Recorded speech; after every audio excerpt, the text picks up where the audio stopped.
All right, so today we got a listener question that came in through Twitter actually, and so I wanted to answer it right here on the channel. So let's hop right to it.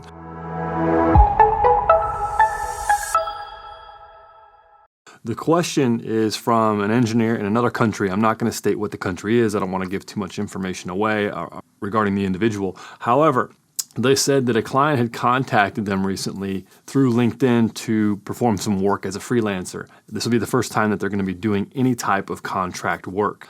This is not based in the United States, it's overseas in another country. And they're wondering what are the things that they need to have in place to ensure that each side is fair and nothing bad basically happens. And also, this project was not being done on any type of freelancing site, so there's no escrow account involved, etc. And they're wondering how they can ensure that they'll get paid for their work. So it seems like there's some concern there. So let's go ahead and hop right into it. The first one being is how do you make sure everyone is kind of on the same playing field and everybody understands it's going to happen? So first of all, what you're going to need to do is make sure you have your rate set properly. If you're not sure, you could check out this video right here where I talk about how you can make sure you set your rate properly. Once you've got that locked down, what you'll also need is a contract. And that contract is going to stipulate the payment terms, and we're going to get to that in a second. It's going to stipulate anything else regarding the engagement of what you're going to be doing, which is usually going to be included as an appendix, as a statement of work. That statement of work is going to dictate what the project is. Are you building an app, a website? What are the details that we can use to measure success? Is it just going to have these 4 or 5 screens and it integrates with these other services, or what does it do? This is where the specification of the application needs to be drawn out pretty detailed, especially in a situation like this. So you'll need to make sure that you have your contract and your statement of work, which includes all of the specs that you're going to need in order to complete the project. Now, the writer did say that they're not using any escrow involved. And so this is kind of the big one here. How do you make sure that you're going to get paid? And honestly, this is kind of the biggest part of this in this video here, is because if you have your contract, good. If you have your rate set, good. And everything's signed and they agree upon it, that's good. But you still cannot get someone to pay, especially if you're in a different country and where the laws are different, or maybe the systems are kind of weird in those particular countries. It could be very troublesome. Perhaps hire counsel to get someone to pay. So how do you go about getting someone to pay for your services and make sure you get paid? Well, as I stated, they're not using an escrow. So my number one tip is use an escrow. Find out if you can use an escrow in your local area. And if you're not sure, look in your country and search for escrow plus your country name and see if there's an escrow that you can use. At that time, tell your client you're going to be using an escrow for this project, and they need to deposit at least 50% of it in there. And then at that point, when you hit that 50% marker, then you're going to get paid for that 50. However, there's multiple ways you can do this. You could say, hey, look, you need to pay me a certain percentage up front, then the rest goes into escrow, or as we hit milestones, certain amounts are released from escrow. So let's say that the project is $2,000 to complete. You could then say, put the entire $2,000 in escrow, and then as I complete the first 25%, you'll pay me 25% of it. When we hit the 50% milestone, you'll pay me the 50%. And then at that point, you know that there's money there. Sometimes people are not going to agree to this, or you just can't use an escrow for whatever weird reason. What's another option? The other option is to, as you stated, you're not using a freelancing platform, use a freelancing platform if you can in your country. The reason why I say use a freelancing platform is because they'll handle a lot of this stuff for you. So you can go on there and state that you have a job or that you are going to be providing a service. They have to post the job. They'll send you the link. You say yes, they hire you. And then at that point forward, you perform the work. They already have to enter all of their billing details so that you do get paid. And if any problems come up during that situation, you might use something like Upwork. At that point, Upwork is then going to be in the middle where they're trying to charge the client to get paid for the services that you perform. So you kind of have an advocate on your side at that point in time. If you can, use a freelancing platform. Now, if you've said that they just don't want to use that, you can put your foot down and say, look, this is something that I have changed my business over to for the safety of all of my business and to ensure that I do get paid, as I have had problems before. Therefore, I do all of my work through Upwork or through whatever freelancing site service you use to ensure that I am going to get paid and to ensure that you're getting the service that you need, and you can see that I am in fact working on what you're doing.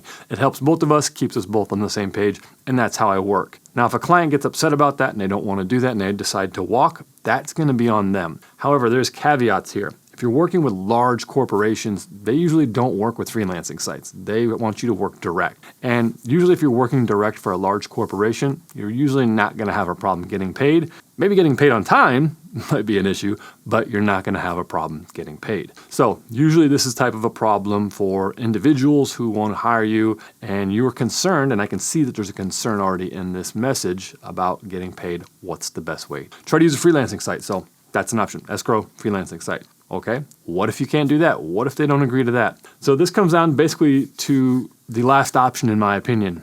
And the last option is you have a deposit with milestones. And we kind of talked about this with Escrow. Let's say that the project is $2,000 to complete. That's your quote that you think it's going to take. They've provided you with a detailed spec. As long as you meet the spec and they don't change it, everything should work, and so forth. So usually at this point in time, what I will require is a 25% down payment or a 50% down payment. I always aim for 50 because that shows that they have some skin in the game. And so 50% down payment, and then I have milestones. And those milestones are going to be every 25%. So if they give you a 25% down payment, as soon as you hit 50% completion, they need to pay you another 25%. And what this is doing is it's showing good faith. It's showing that, hey, I'm doing the work and you're paying me for the work. And then this also gives you a way to actually test to see if you're actually going to get paid, because you don't want to do all the work and then try to get paid and they say, you know what, I don't want to pay you. And that could be a humongous problem. Now, if someone's going to push back on milestones and deposits, that's going to be a red flag, especially if they're not a corporation. If they're just an individual or a very small company and they're pushing back saying, no, we don't do that, we only pay when the project's complete.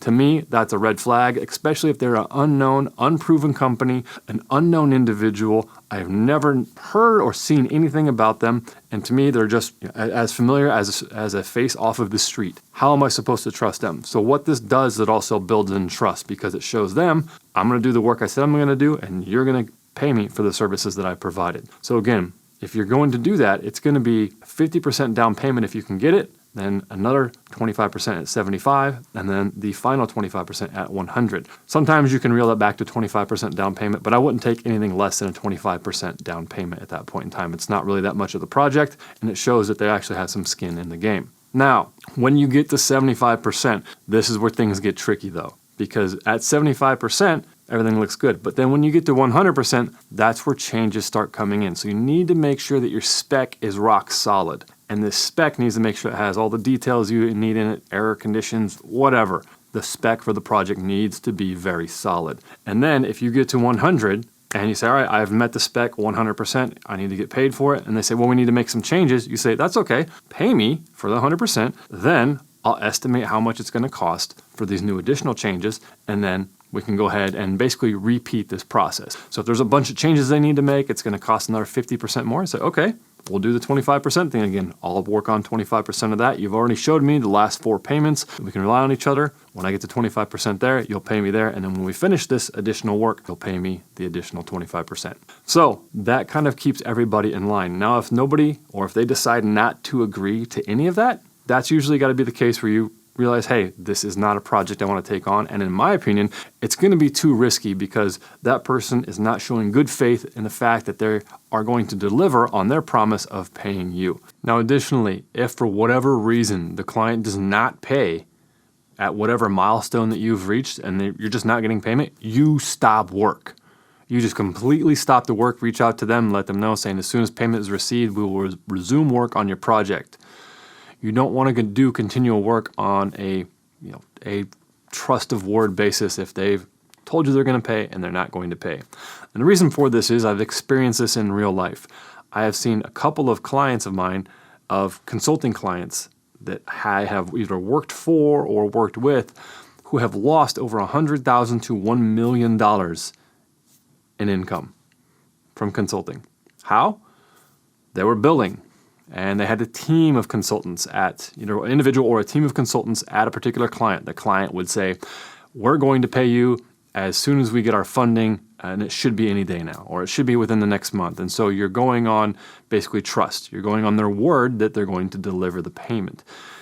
What ended up happening is this kept getting pushed out, kept getting pushed out, kept getting pushed out. And eventually it got to the point where the funding didn't come through. And the bill for consulting for one of them was around $100,000, and the bill for another company that had multiple consultants at a client, at a consultant firm, was close to $1 million. Those companies lost that money because they went on the word of mouth. Now, again, this is a business decision at that point that you want to weigh the risk, etc.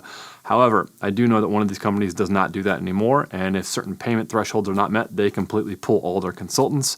And as an individual, I do the same thing. If I'm not paid based upon milestones and I'm not paid well on time, I stop working, because if I don't get paid, then I'm not going to do the work. Hope that helps. If you have any questions in regards to handling clients or situations like this in your particular country, of course, you'll want to reach out to any type of legal advice in that area. But then again, just to recap, you want to make sure that you have your rates set. You want to make sure that you have a contract. If you can, use Escrow. If not, use a freelancing site. If you can't use a freelancing site, go with a deposit and milestone approach. Hope that helps, and I'll catch you in the next video.